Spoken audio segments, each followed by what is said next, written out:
Next up, I've referenced him before. This person is a novelist. He's a yoga instructor. He's a radio host. He does something at Richmond Friends School and probably has a few other gigs on the side. Please welcome Richmond's own Steve Cleaver.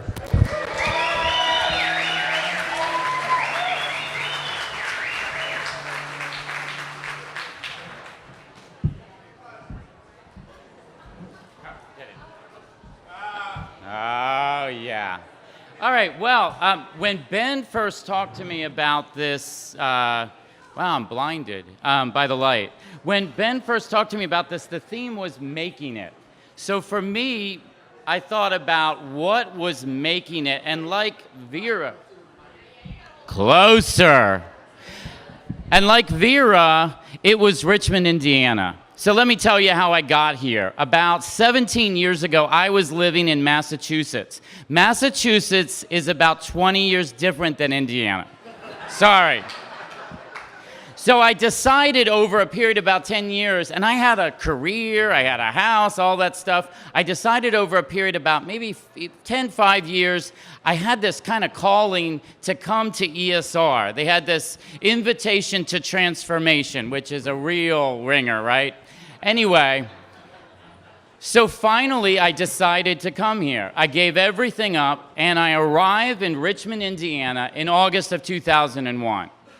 So I get here, in the first couple of days, I'm kind of freaking out, right? Because this is not Massachusetts, this is not the East Coast. I've given up a house for one room, sharing with 2 other people. So finally, I'm starting to get it together, and I decide I need to work on saving money for the next couple years, right? So I call up the credit card company because I want to get my rate lowered. And I call them up, and you have to go through that gauntlet, like different numbers, different places, and so on. And I finally get to a person, right? And the person answers the phone, and he says, "I'm Matt. How can I help you?" This is how I met Matt, the Mastercard Man. Now, the Dodo Tree seed comes in later, all right? But Matt, the Mastercard Man, answered the phone. And I said, "Matt, look, this is my situation. I gave up everything in my life to come here to divinity school." Now, really, Matt shouldn't care at all. He should just switch the cards. But you know what he does? He says to me, "Why did you give up a career at the peak of your earnings?" You don't expect that from a Mastercard Man, right? It doesn't come with it. There's nothing on the back that says the guy's gonna help you solve life problems. So I tried to talk to him about calling and, all the things that go with that and faith journeys. He wasn't buying it. We finally worked things out, and, the phone call ended and so on. Well, Matt never called me after that. He never checked up to see, hey, how's the guy doing? Did it all work out? Maybe I can help you get a job at Mastercard. I never called Matt. I could have, and I probably should have, because I could have used advice. Like, Matt, what do I do for a career? Or Matt, who should I date? Or Matt, why is there a dead goat in that nativity scene, right? He could have helped me with that, but I didn't. So it's been a long time since I've spoken to Matt, the Mastercard Man, so I thought tonight I would prepare a letter to read to Matt, the Mastercard Man. Now, the Dodo Tree, Patty Peterson, thank you. The Dodo Tree comes into this way.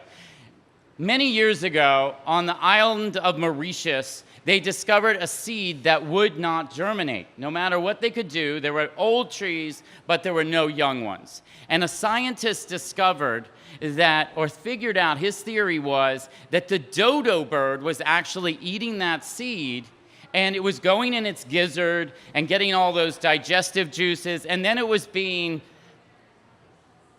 released, right? And in that process, it would start to break the shell down and it would germinate, all right? So everyone gets that Dodo Tree seed story because that's important to this story. So, dear Matt, the Mastercard Man. Oh, and I have an envelope. It's addressed to Mastercard. Attention, Matt, the Mastercard Man. Hopefully they can find him. Hi, it's Steve, the man who gave up his career at the peak of his earning potential 17 years ago. How are you? I hope you're doing well. Do you have a big new car and a house that's larger than your neighbor's? Do you have the perfect partner, 2.5 perfect children, and a dog and cat, whichever is more perfect? Are you now in upper management at Mastercard? Do you have good credit and a corner office? And do you feel you've made it? See, I have a used Hyundai Sonata that has no air conditioning and 137,000 miles on it.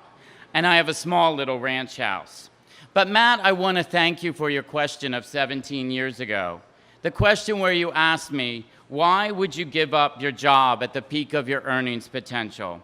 You see, Matt, when we had our encounter 17 years ago, I was really like that Dodo Tree seed. If you don't know what it is, you can Google it. We didn't really have that 17 years ago, Matt, but you can do that now. Now, like that seed, I also had an incredibly hard shell. It had allowed me to survive. But life isn't just surviving, is it? What I needed to earn then was not money, but rather to find the locations of scattered pieces of my soul. But how could I tell you that? So let me tell you, Matt, what I did in the last 17 years. I interviewed a woman who then died in front of me right after the interview. Seriously. That was in Richmond. I had to come all the way here for that. I did acting improv with Alan Arkin. He said I was good. Wrote a book that won some national awards. I flew on a trapeze. I met Deepak Chopra. I cleaned up little pieces of paper from the Hermitage where Nobel Prize winner Rigoberta Menchú stayed. I don't know what they were. I drove Pema Chodron in a golf cart. I had sushi with Julia Butterfly Hill and had conversations with the author of Conversations with God. I picked up pieces of furniture for a nonprofit that I lived in once. We made the cover of the Daily News because there happened to be a shooting, and our headline was, the New York Daily News, hippy dippy bang bang. I'm serious. And then, thanks, I love it. And one winter that I call the dark winter of my soul, I was washing dishes at a Jewish retreat center. And there was this situation I don't have time to get into, right? Yeah. And I was so irritated, and I don't know if you know what a mushkia is, but the mushkia gave me a bottle of Jack Daniels and I downed it. That's what happens, right? And that next day I was so hungover that I had what appeared to be and may have been a sort of near-death experience where a being told me they weren't ready for me yet. Now the odd thing about this is I had emailed a psychic friend to ask her a question, and she emailed me back saying, I don't know where you are, I can't find you. I'm serious. I am. And I had incredible lows sometimes, though. So you have to understand this journey isn't all those kinds of things. There were times when I seriously wanted to leave this earthly coil, and times when I thought of how to arrange that. I had incredible body pains. I would live below the poverty level. And I would look out and I would compare. And you know who I compared myself to? Matt the Mastercard Man. Like, why don't I have a house? Why don't I have this and that? And why are my peak earnings not peak? I was living at the bottom of a pit of Teflon walls trying to climb up to be Matt the Mastercard Man. As I'm writing this to him, I should admit. I didn't realize, though, what was happening as I was going through that. I was becoming real. The good, the bad, the ugly all helped to break me. And each odd encounter, each struggle, were like the digestive juices I mentioned to you. It's not fun to be in the gizzard, right? It's not fun to be digested, and it's not fun to be passed out in the shit, right? But I was there, and when you realize what's happening in that, you realize, whoa, wait a minute, this is part of my journey, and this is something beautiful, even with that. So what happened from that is I started becoming real. I'd never really been in my body, and now my body was really being part of this world. So Matt, this is my last word to you. I want you to know that if you still are worried about me, you can stop now. My world isn't perfect, but I know how to live in an imperfect world rather than waiting for one that is. I've arrived in my body. I'm home. My shell is finally breaking apart. Light is getting in. and I'm ready to bloom. I'm living the life I was called to live. Making it now no longer seems like a destination, but rather a journey. And right now, I'm making it. And so, Matt, I leave you with these as my final words, a variation on one of your company's ads. Value of a 2004 Hyundai Sonata with no air conditioning and 137,000 miles, $1,500. Value of a small ranch house built in 1952 with no central air, $65,000. Value of living authentically